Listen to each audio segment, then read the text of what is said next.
On voit arriver un créateur à ce moment-là qui avait été un petit dessinateur notamment de X Factor, qui était pas une énorme star, qui s'appelle Joe Quesada, qui avait fait après ça plusieurs passages chez différents éditeurs, jusqu'à créer sa propre marque, son propre personnage, avec un succès somme toute relatif, mais suffisant pour donner l'impression à tout le monde, à juste titre, que c'était un excellent businessman. Il arrive chez Marvel en tant que dessinateur de Daredevil, en ramenant ses connexions chez Hollywood, puisque c'est quelqu'un qui a eu l'intelligence de comprendre qu'il fallait des gros noms pour tirer Marvel du bourbier. Donc il amène Kevin Smith, qui est le réalisateur de Clerks, chez Enemy, Mallrats, un cinéaste très en vogue à l'époque, encore toujours aujourd'hui, ça dépend des fois. Et puis il propose à Marvel donc, de créer Marvel Knights, une version plus adulte, un label plus adulte qui va traiter certains de ses personnages en manque de succès. Donc on va voir Daredevil comme j'ai cité, on va voir les Inhumains, on va voir Black Widow, on va voir Black Panther, on va voir je sais plus qui d'autre. Doctor Strange, Punisher. Ouais.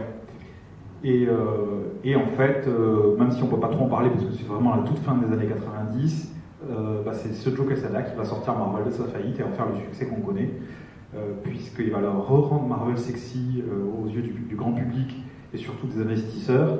Les premiers films ne vont pas tarder à arriver devant le buzz. Alors on dit qu'il, lui et Bill Jemas à l'époque, sont responsables d'avoir donc créé l'univers Ultimate évidemment, mais aussi facilité énormément de transactions qui étaient jusque-là bloquées par rapport à l'industrie du cinéma, qui aurait fini par aboutir à la possibilité de faire les X-Men, de faire Spider-Man et de faire tout le reste. Donc sacrée carrière pour ce Joe Quesada qui était juste un simple dessinateur à ce moment-là. Donc on va terminer sur une note très positive, puisque les années 90 donc, amènent Marvel à sa faillite, mais avec l'espoir et le début d'une solution à l'issue du début des années 2000.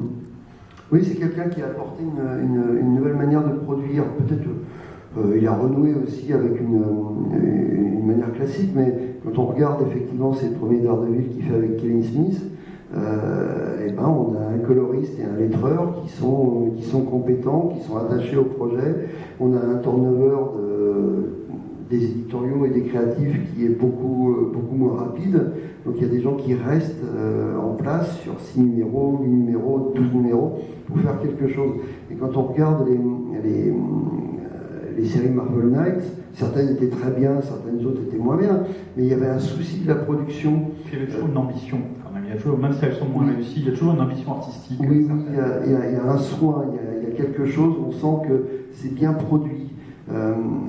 Alors qu'on sortait quand même d'une époque où Marvel avait racheté Malibu en gros pour récupérer le studio couleur parce qu'ils n'avaient personne pour gérer la colorisation informatique qui naissait à l'époque. Et il y a des tas de numéros de X-Men par exemple dont les couleurs aujourd'hui arrachent les yeux. Et Marvel Knight et Quesada à travers ce label apportent un soin à la finition en tant qu'objet. Et on passe d'une certaine... Ok, ça reste des vendeurs de papier, mais c'est des vendeurs de beaux papiers. Et c'est pas il se passe quelque chose. Et c'est pas étonnant qu'effectivement, une fois qu'on rentre dans les années 2000, ça relance la machine, ça pousse la barre assez haut, et ça tire l'ensemble du catalogue, qu'il soit Marvel Knight ou autre, ça tire l'ensemble du catalogue et l'ensemble de la production vers le haut. Et fatalement, quand on tire la production vers le haut, on intéresse les gens, on intéresse les journalistes, on intéresse les producteurs hollywoodiens, on intéresse tous ces gens-là. Donc effectivement, il y a le côté, dans les coulisses, ils ont travaillé à rencontrer des gens et tout ça, mais en tant que lecteur, on voyait qu'il y avait... les comics Marvel redevenaient beaux, même le fascicule mensuel, ça redevenait propre, ça redevenait beau. Et ça a changé la donne. Mais ça, c'est une autre histoire. Voilà. Donc on vous remercie. Si vous avez des questions, on va terminer là-dessus sur les années 90. Ou des commentaires. Même pas sur ou des applaudissements, on prend aussi. Hein. Donc merci. On va être... Vous avez beaucoup parlé de Marvel dans les années 90 avec le style et compagnie, mais pas beaucoup de DC. Oui, parce que c'est une conférence Marvel dans les années 90 en fait. Oui, mais en fait, il y a eu beaucoup. Enfin, Il y a eu des connexions, il y a eu énormément de connexions. Il y a eu notamment Amalgame, en effet, il y a eu un gros crossover. Bon, bah, on va dire que c'est plus un deal commercial qu'une expérience artistique, il ne faut pas se leurrer, on ne va pas se mentir. Avec plus ou moins de réussite, il y a eu des choses intéressantes qui ont été faites. Donc d'abord, il y a eu des crossovers, après, il y a eu carrément cette idée d'amalgame. On prend deux personnages, par exemple Storm chez les X-Men et Wonder Woman, et on en fait un seul personnage. Voilà, il y a eu Doctor Strange Fate, enfin, il y en a eu tout un tas. Les équipes artistiques et scénaristiques sont parfois intéressantes, c'était assez amusant. Ça reste assez anecdotique parce que bon, c'est vrai que c'est pas possible de le rééditer quoi. Pour des raisons de droit maintenant, ils vont avoir beaucoup de mal à savoir qui possède quoi. C'était la folie des années 90. Hein. Il y a deux avocats qui se sont mis d'accord, on ne sait pas comment, et maintenant c'est impossible de le ressortir. Là, on voit le Punisher Batman. Ouais, le Punisher Batman, oui, qui est une des réussites. Alors Marvel avait sorti sa version, dessinée par John Romita Jr., et DC avait sorti sa version, dessinée par Barry Kitson. C'était amusant de voir justement les différents traitements des deux éditions. Quoi. Oui. Et actuellement, quelles sont les tendances modernes pour les éditions Marvel? Alors, en ce moment, bon, c'est toujours la dominance. C'est-à-dire qu'il y a eu une dominance des Vengeurs chez Marvel pendant des années. C'est-à-dire que, étant donné qu'on travaille maintenant avec les studios hollywoodiens, on sait, avant, grâce à Joe Quesada d'ailleurs, qui est l'agent qui fait la liaison maintenant, il n'est plus éditeur en chef, il est passé encore au-dessus, il fait la liaison entre Hollywood et nous, et les bureaux de comics. On sait quel genre de titre il faut pousser, quel genre de titres vont avoir une énorme actualité. C'est pour ça qu'avant que le titre des Guardians of the Galaxy soit annoncé, que le film soit annoncé, Marvel a mis un scénariste vedette dessus pendant un an, histoire de réhabituer, qui a massacré certaines personnes, pour réhabituer les lecteurs à ça. Donc les tendances, bon, voilà, encore une fois, on ne va pas se mentir, les tendances sont un petit peu dictées par ce que va être Marvel au cinéma. C'est pas innocent si on voit des séries Ant-Man débaroulées depuis un an, alors que le film était en préparation, voilà, le film arrive. En ce moment, il y a une nouvelle série Doctor Strange. Qu'est-ce qu'il y a d'autre? Une des énormes tendances plutôt positives, c'est qu'il y a des héroïnes qui ont énormément de succès, de jeunes héroïnes. On voit Spider-Gwen notamment, qui est une version de Gwen Stacy, qui était la petite amoureuse de Peter Parker. Dans un univers parallèle, en fait, elle est devenue, elle a été mordue par l'araignée radioactive et est devenue une super-héroïne. C'est une série qui rencontre un grand succès. On a Spider-Woman qui rencontre un grand succès. On a Captain Marvel, qui était l'ex-Miss Marvel, qui est devenue Captain Marvel. Au passage, on crée une nouvelle Miss Marvel, qui est une musulmane qui a énormément de succès. Ça attire énormément de jeunes lectrices. Les lecteurs de longue date s'y retrouvent aussi, parce que c'est des titres de qualité, avec des héros qui ont les mêmes problématiques que les héros qu'on a connus, Peter Parker et compagnie. Donc je dirais que s'il y a une grosse tendance, actuellement c'est la tendance vers la diversification des héros noirs, des héros un peu différents pour coller un peu plus à la réalité, quoi. Ça semble parler aux lecteurs, et puis surtout en ce qui nous intéresse dans l'édition, ça semble parler aux jeunes lecteurs, ce qui est plutôt formidable, parce qu'on veut après tout que ça continue pendant des années. Hein. Moi, ce qui me frappe sur les 3-4 mois récents, c'est qu'on est sorti d'une période qu'on qualifiera très rapidement, pour reprendre la dénomination de Marvel, de la période des architectes. Les architectes, c'était une poignée de scénaristes vedettes qui traçaient les grandes lignes du Marvel sur papier pour l'année à venir, les 2 ans à venir, etc. etc. Et l'ère des architectes a duré, on va dire, 4-5 ans. Et l'aboutissement, on va dire que c'est vraiment Secret Wars. Et voilà, l'aboutissement, c'est Secret Wars, et donc l'arrêt crossover qui est édité en ce moment chez Panini en France, donc qui vient juste de débuter, qui en fait aplatit toutes les réalités de l'univers Marvel. Encore une fois, toujours dans un but de simplification, hein, parce que les gens qui rentrent par le biais du cinéma sont perdus quand ils se mettent aux comics. Hein. C'est très difficile de voir tout ce qui s'est passé, les univers parallèles et compagnie. Donc, Secret Wars avait pour but de simplifier tout ça, de ramener tout le monde sur une seule terre, une seule timeline, une seule continuité. Donc, Secret Wars a commencé, comme tu tu disais, les architectes ont commencé à travailler là-dessus il y a des années pour amener à cette énorme. Donc on ne peut pas vraiment parler de tendance pour sécrétoire dans le sens où c'est tellement piloté, c'est-à-dire qu'ils ont créé la tendance, ils ont créé l'utilité à cette tendance-là, mais bon, c'est le titre qui se vend le plus naturellement, un peu commandé par les éditeurs, quoi. Et ce qui me semble intéressant aujourd'hui, c'est qu'effectivement, autant les 4 dernières années, on avait des personnages qu'on ne pouvait pas éviter, because le cinéma, et des scénaristes qu'on ne pouvait pas éviter, qui étaient partout et qui avaient un pouvoir de décision énorme, mais qui chacun chapeautait 1, 2, 3 séries. Là, avec la fin de Secret Wars et alors je ne veux pas vous raconter le contenu, hein, mais c'est juste la structure. C'est la structure éditoriale. On a à nouveau plein de numéros 1, plein de séries, notamment plein de séries autour des Vengeurs.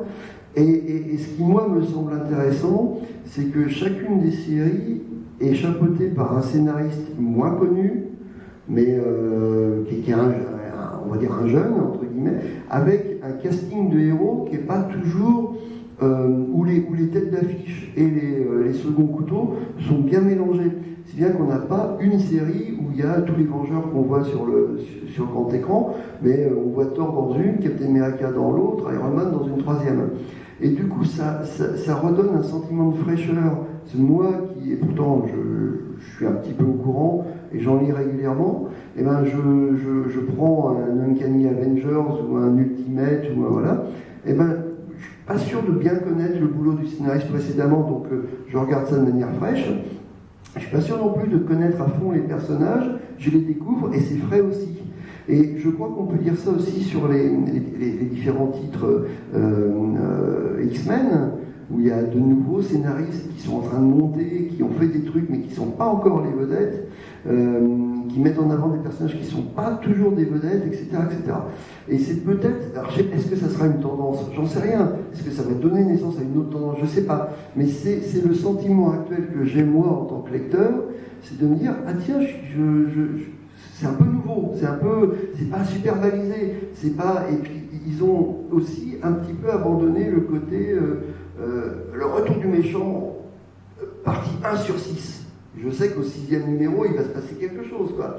Et ben non, j'ai des titres normaux, voilà. Et donc, je suis dans une espèce de lecture de mois après mois, de découverte et de rafraîchissement. Et ça fait longtemps que j'ai pas eu, en tant que vieux lecteur, j'ai pas eu ce sentiment de me dire, tiens, ah oui, Marvel, je découvre, je suis dans une forêt, et je suis dans la forêt Marvel, et je découvre des trucs. C'est la première fois que ça me fait ça depuis un petit bout de temps, et je me demande si c'est pas une nouvelle manière de séduire les gens, c'est justement de mettre des noms nouveaux. Même au niveau des personnages, il y a une volonté de surprendre, ça c'est sûr. Thor est devenu une femme, Captain America est devenu noir, c'est-à-dire que c'est le faucon, le Falcon qu'on voit déjà dans les films qui est devenu Captain America.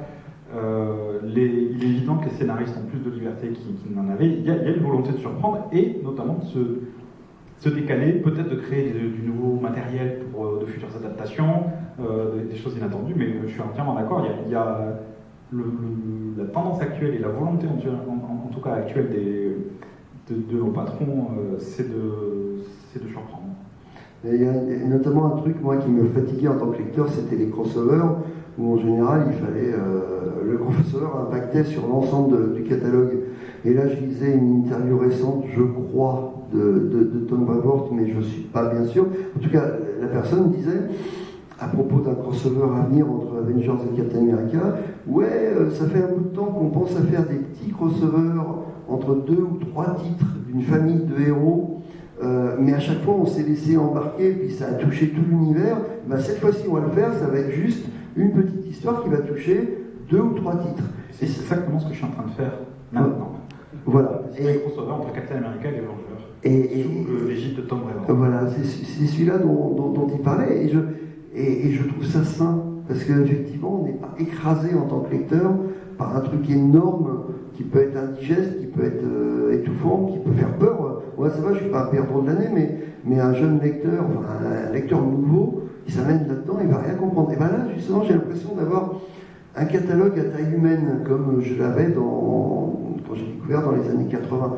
Et est-ce que c'est une tendance? Je ne sais pas. Mais pour l'instant, ça me semble être une bonne période. Donc en France, ça sera dans 4-5 mois, 6 mois, quoi. Mais peut-être un peu plus, j'imagine, enfin à l'automne, mettons. Mais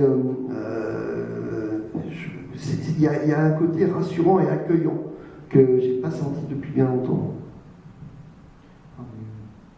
Difficile d'avoir du recul pour moi, mais je suis très content. Est-ce que vous avez d'autres questions? Oui. C'est pas une question, je veux juste rebondir sur les contrôleurs sans toucher les nouveaux univers. C'est une bonne chose parce que sans être néophyte, je me rappelle avant les Spider-Man où là tu me dis, bon, Spider-Man a son identité qui est cachée là-dessus. Attends, je comprends pas. Tout le monde savait qu'il était grillé, donc tu es obligé d'aller chercher sur internet en sachant qu'il y a tel autre contrôleur qui est passé sous les yeux parce que c'était un jeu que tu n'as pas lu. Mais le receveur, il a fait un bug qui lui a redonné. Voilà, c'est ça. Et puis alors, quand tu recherches sur internet, on te dit c'est pas le numéro 1. Et là, t'es content. C'est ça. Parce qu'il y en a eu 12, et là, le numéro 1, sans savoir lequel c'est. Voilà. Une logique d'édition qui est un peu pas logique. Et oui. Voilà. Et oui, bienvenue au club, ouais. Mais bon, c'est vrai que, en tout cas, ce que je peux te dire, c'est que c'est dans les préoccupations des éditeurs de Marvel actuellement. Ils essaient réellement de simplifier tout ça, parce que c'est en effet devenu un casse-tête qui perd des ventes. Hein, donc, tu comprends pas. Bien sûr, bien sûr. Tu relis, tu remontes de page, non, je comprends pas. Ouais. Tout en fait. Bon, on vous remercie d'être venu et on vous retrouve en dédicace au stand de Gilbert Joseph avec notamment des cadeaux, un print offert à tous les gens qui ont été présents ici, si vous voulez. Et puis on fera des dessins. Jean-Marc dédicace Nos Années Stranges, qui est une Madeleine de Proust pour tous les gens qui ont grandi avec les éditions Lug Artima. Et, voilà. Magnifique ouvrage. Et l'ouvrage sur les frères Bogdanov qui nous ont lâchés. Mais l'ouvrage est quand même là, et son auteur aussi. Et puis moi je dédicacerai les comics et ferai des dessins gratuitement. Voilà, merci. Merci.